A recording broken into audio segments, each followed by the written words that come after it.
नमस्कार दोस्तों, मैं हूं doctor BM Baghel, principal polytechnic college. सर्वप्रथम मेरे चैनल को लाइक और सब्सक्राइब कर दीजिए। यूं ही निकल पड़े हम मंजिल की तलाश में, हमें विश्वास था कि किस्मत कभी साथ देगी तो मंजिल मिल ही जाएगी। ये कहावत उन लोगों के लिए चरितार्थ होती है जो नियोजित तरीके से अपने जीवन में मेहनत नहीं करते, बल्कि बिना प्लान के अपना ज़िंदगी बसर करते रहते हैं। वो ऐसी बस में या ऐसी ट्रेन में सवार रहते हैं जिसका कोई मंजिल नहीं रहती कि जाना कहाँ है, कहाँ रुकेगी, कहाँ उतरेगी। उनके जीवन की ट्रेन चलती रहती है और कभी उनको मंजिल नहीं मिलती, क्योंकि उन्होंने मंजिल के बारे में कभी सोचा ही नहीं होता। इसलिए हमारा जीवन पूरा प्लान्ड होना चाहिए। प्लान्ड अर्थात नियोजन पहले से होना चाहिए। क्या करना है, कब करना है, कैसे करना है, किन साधनों से करना है, प्लानिंग पूरी होना चाहिए। प्लानिंग के अभाव में कार्य करना असफलताओं को निमंत्रण देने के समान होता है। दोस्तों, जब हम कोई ऊंची मंजिल में दूसरे या तीसरे माले में चढ़ना चाहते हैं तो हमें सीढ़ियों से होकर गुजरना पड़ता है, और जब हम सीढ़ियाँ चढ़ते हैं तो हमारा पूरा ध्यान नीचे की ओर सीढ़ी में होता है और हम स्टेप बाय स्टेप आगे बढ़ते जाते हैं। इसी प्रकार जब हम कोई ऊंची पहाड़ी में चढ़ते हैं तब भी यही विधि अपनाते हैं।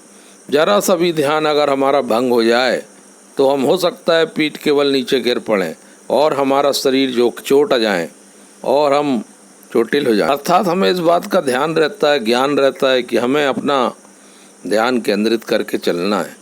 इसी प्रकार हमारे लक्ष्य को तय करने के हमारा जो ध्यान है वो किसी भी स्थिति में हटना नहीं चाहिए, और यदि हटेगा तो वही असर हो। इसलिए हमें फोकस्ड होना चाहिए और हमारा लक्ष्य कितना कठिन है इसका हमें ज्ञान होना चाहिए, और उस हिसाब से हमें अपने मेहनत के घंटे तय करना चाहिए। 12 से 14 घंटे तक लोग मेहनत करते हैं। अभी हाल ही में UPSC के रिजल्ट आए, मैंने बहुत सारे लोगों के इंटरव्यू पढ़े। उन्होंने बताया कि कोई ऐसे भी प्रतियोगी थे जिन्होंने एक ही बार में सफल हो गए। उन्होंने बताया कि 12 से 18 घंटे तक उन्होंने पूरे सिलेबस को, पूरे पाठ्यक्रम को गहराई से एक एक बिंदु को कवर किया और नोट्स बनाकर पढ़, किसी भी हिस्से को छोड़ा नहीं। जो इम्पोर्टेंट हिस्से थे उन पे ज़्यादा जोर दिया। यही वजह रही कि वो सक्सेस हुए। दूसरों, सफलता कोई ऐसी कठिन चीज़ नहीं है कि जिसको पाया नहीं जा सकता। सफलता मनुष्य के लिए ही बनी है, और सफलता को पाने का केवल और केवल एक मूल मंत्र है मेहनत। मेहनत के अलावा दूसरा कोई शॉर्टकट रास्ता नहीं है जो आपको अपनी मंजिल या अपने लक्ष्य तक पहुंचा दे। तो हमें समय जाया ना करते हुए जब जागो तब सवेरा के सिद्धांत को लागू करते हुए जुट जाना चाहिए। दोस्तों, हमारे शुभचिंतक माता पिता हमको कहते हैं कि अच्छी पढ़ाई करो, आगे बढ़ो, अपना भविष्य बनाओ। ये वो हमारे शुभचिंतक हैं। यदि हम उनकी बातों पर ध्यान नहीं देंगे तो भविष्य में जाकर जो कठिनाई का सामना करना पड़ेगा वो केवल हमको करना पड़ेगा। अगर कोई व्यक्ति प्रभावित होगा, अगर कोई व्यक्ति परेशान होगा, वो केवल और केवल हमारा भाई प्रभावित होगा, ना हमारे रिश्तेदार प्रभावित होंगे। हमारे माता पिता भी एक निश्चित समय के बाद बोलना बंद कर देंगे।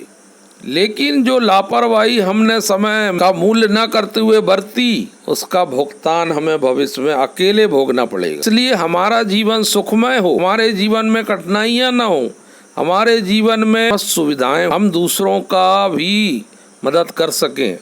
ऐसी पोजीशन तभी हम ला पाएंगे जब हम आज से सचेत होकर अपने लक्ष्य के प्रति आगे बढ़ेंगे। रास्ता कोई भी हो, आप रोजगार अपनाएं, स्वरोजगार अपनाएं, ये आपका खुद की पसंद है। आप संगीत के क्षेत्र में, गीत के क्षेत्र में, दौड़ के क्षेत्र में, खेलकूद के क्षेत्र में, किसी भी क्षेत्र में अगर आप सर्वश्रेष्ठ बनना चाहते हो तो उसको समय दीजिए। हर कार्य को सीखने के लिए एक समय चाहिए, एक लगन चाहिए, एक उत्साह चाहिए। कोई व्यक्ति अच्छा 4 व्हीलर का इंजीनियर बनना चाहता है तो उसको केवल थ्योरी ज्ञान होने से कुछ नहीं होगा। उसको वर्क एट साइट पर जाकर दूसरे जो बड़े इंजीनियर हैं उन्हें लगातार कार्य करते हुए कई महीनों और साल भी 1-2 साल भी देखना पड़ेगा, वॉच करना पड़ेगा कैसे वो काम करते हैं।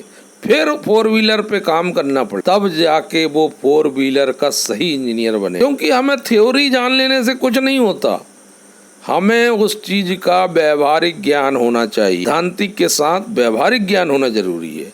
और जो कुशलता व्यक्ति अर्जित करता है वो सैद्धांतिक और व्यवहारिक दोनों होते हैं। कुशल व्यक्ति के लिए फिर रोजगार की कोई कमी नहीं, वो इंडिया के या विश्व के किसी कोने में चला जाए, यदि उसके पास हुनर है तो वो अपने हुनर के दम पर अपने लिए कार ढूंढ ले, वहां से अब वो अपनी लाइफ स्टार्ट कर देगा। लेकिन यदि हमने अपने जीवन में कुशलता अर्जित नहीं की, स्किल्ड हासिल नहीं किया, तो फिर हमें दिक्कत हो। शिक्षा के क्षेत्र में बहुत नियोजित तरीके से आगे बढ़ने की जरूरत है। जो हिस्से हमें समझ में नहीं आ रहा है, कठिनाई हो रही, परेशानी हो रही, जहाँ पर हम उन हिस्सों को नोट कर लें और जानकार व्यक्तियों से मिलकर, विशेषज्ञों से मिलकर उसके अर्थ और मायने समझ सकते हैं।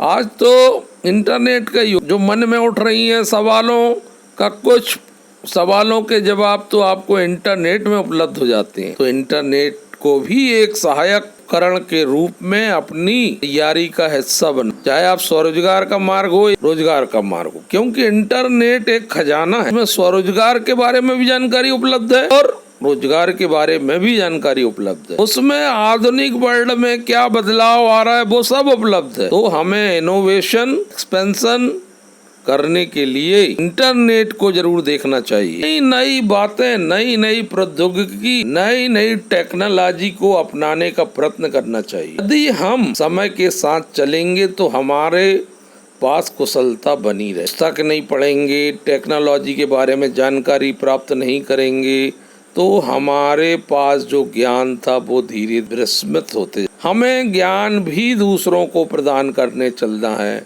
बांटते चलना है, डिस्ट्रीब्यूट करते चलना है। जो हम जानते हैं वो दूसरों को बताना है, जो हम नहीं जानते वो दूसरों से ग्रहण करना है। तो दोस्तों, सजग रहिए, सावधान रहिए, अपने जीवन के लिए नियोजित तरीके से कार्य करिए, समाज में एक होनहार, सम्मानी स्थान ग्रहण कीजिए और समाज को नई दिशा में देने में अपनी जो भूमिका हो सकती है वो अदा करिए। नमस्कार दोस्तों।